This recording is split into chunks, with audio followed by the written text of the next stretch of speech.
Yeah. Talking about the pineal gland, would you consider like DMT like a conspiracy theory? No, I don't think it's... Oh, God, no. I don't think that's a conspiracy theory whatsoever. It's just... The conspiracy theory I was talking about, it was just... it just seems so advanced for them to have any idea that this this gland in the middle of your brain is, responsible for all these, I don't know. There's just so much psychological shit. There's they're called machine elves by gutter punks and people that just do way too many drugs and the stuff. aliens. But no, these like this presence of like other beings that people will swear to death that they felt their presence when they did shit like ayahuasca, which the active ingredient is basically DMT. Yes. Yeah. Is this like meth spiders? No, it's... No. I think meth spiders are basically like people just get this itchy, weird feeling and like their nerves are going haywire. But not just like machine elves, but there's also like everyone always claims seeing like aliens and talking to aliens and stuff. I think that's like exactly kind of the same thing, and the machine elves is just like a name. Well, then it's like, why does everyone see the same thing when they do this DMT? So there has to be something behind it. You know what I mean? Why is everyone claiming to see the same thing? And well, I think there's it's just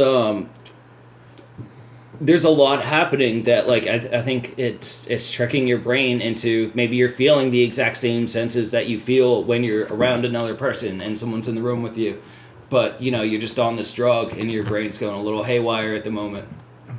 Well, I think if you're gonna say, if you say similar mental experiences shared between multiple people or multiple different events, is alien abductions. People have like the same experiences every time. Have you ever heard about them? Like, yeah, I haven't dug too much into alien abductions. So it's kind of the same thing. It's basically you have like, it's like a waking nightmare. So like you feel awake, but you still. Do you know what it's called? Okay, so this is a real thing.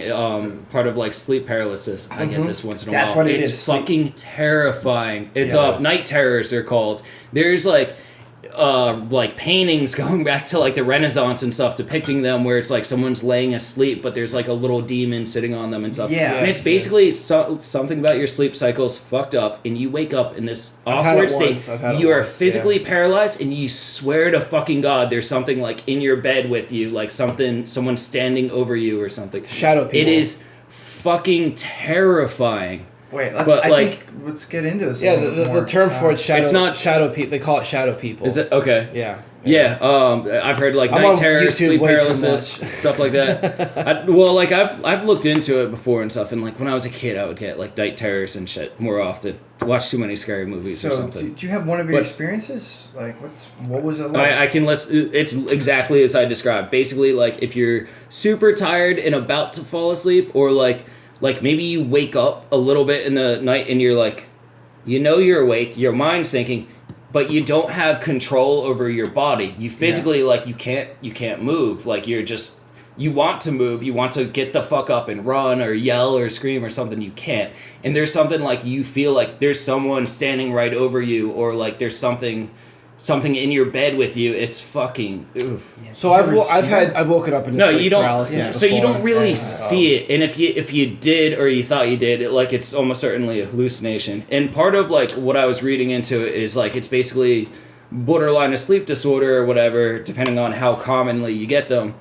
And it's basically just like, so there's certain like fight or flight reactions that you get, like if something dangerous is around or whatever, but they kind of disable themselves when you go to sleep. And, that's why you'll have like a crazy dream, like maybe something's chasing you or something, but you're not actually jumping out of bed, running and shit. You're not actually getting an adrenaline rush. Like you're just sleeping.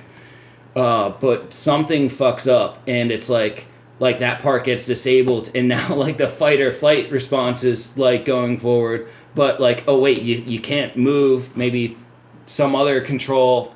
Basically, it's something to do with all the shit that goes on physically when you fall asleep. not everything's working right. Alright, so you're just And zonked it out. creates this Yeah. terrifying moment. They usually don't last too long. They're usually like a minute or two. But I've had it once. Yeah, I've had it at least a few times. And as a kid, I remember I used to get them a lot more. As a kid, I think I just watched like a shitload of like scary ass movies I shouldn't have been watching at that age. So Bobby, what's your experience? So I had it once, but I didn't like see anything or feel a presence. I just remember waking up and for like 3 minutes just not being able to move. You physically can't move. You physically can't move.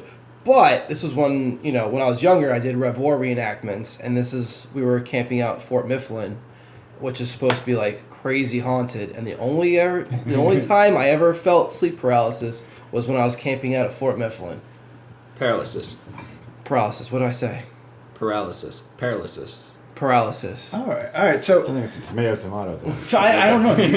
Do you think maybe there was some spirits there? Or do you think that? I don't think maybe. I don't think it it is. know. I think it's I don't just like know. your brain going haywire, like during a trip or something like that. Like just. Well, this is Bobby. Whatever. Does Bobby think there's spirits there? Ghosts of Patriots. I mean, there's oh my god, they even had a ghost hunter at Fort Mifflin. Do you think a placebo effect could have factored in? You knew the place was haunted, and it's a foreign place or whatever. You're falling asleep, and it's. I mean, on some level, you're just that much more freaked out. At that time, it was probably like my 10th time camping out there. Okay. So I wasn't like that freaked out, but It's home away from home now. For me, Yeah. a lot of it's happened just in my own bed at home. I've never Like, had whatever, it or happen like- in my own bed. But I remember I had sleep paralysis, and then like the week afterwards, I was like deathly ill, like on the couch hallucinating. That's like how like sick I was from it. But it could have been just. See, I never got was in. sick. I never got sick after. For me, it's just purely like maybe you lose a little sleep or whatever, but like the next day you're okay. Should we Like, segue into ghosts as a conspiracy? Well, I was for just honorable gonna mention? say we could just go into aliens. Aliens. Why not? I mean, yeah, let's finish yeah. off.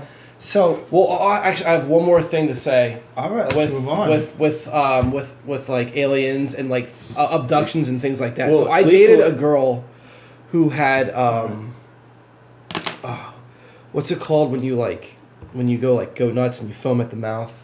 Rabies? seizures. No, seizures. Okay. So she had this weird condition.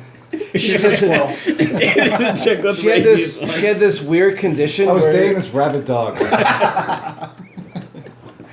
She had this weird condition where she would have seizures in her brain, but the seizures would make her hallucinate. And I remember I was dropping her off once, like late at night, 1 or 2 o'clock in the morning, and she was telling me about these seizures that she has, and she says she sees crazy things. And I was like, "Well, do you see anything right now?" And she's like, "Yeah, there's a little girl in the tree right now." Bugged me out, crazy bugged me out. But she said that her sister has them more severe. Every night, her sister thinks that she's being abducted by aliens, and it's caused by these little seizures in the brain that makes you hallucinate. So and I'm I thinking think now that's like caused this. by fetal alcohol syndrome.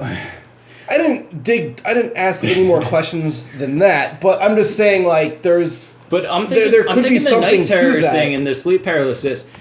I bet that could explain a decent amount, like the whole feeling of presence and stuff, which I shit you not is fucking a thing. Like you at the time you would swear like your life on it that like okay someone's here like right now this is, but anyways, I feel like that could probably contribute to at least some portion of people thinking or believing that they were abducted and stuff like that. I'm sure there's a 'cause small population of people that has this weird seizures in their brain that makes them hallucinate. Yeah, and it's definitely a form of hallucination, even if it's not visual. It's Oh yeah, in the Middle Ages, like they, it's very fucking real feeling. Yeah, I remember Scary. waking up in the middle of the night and she was on the corner of my bed having a full conversation with something.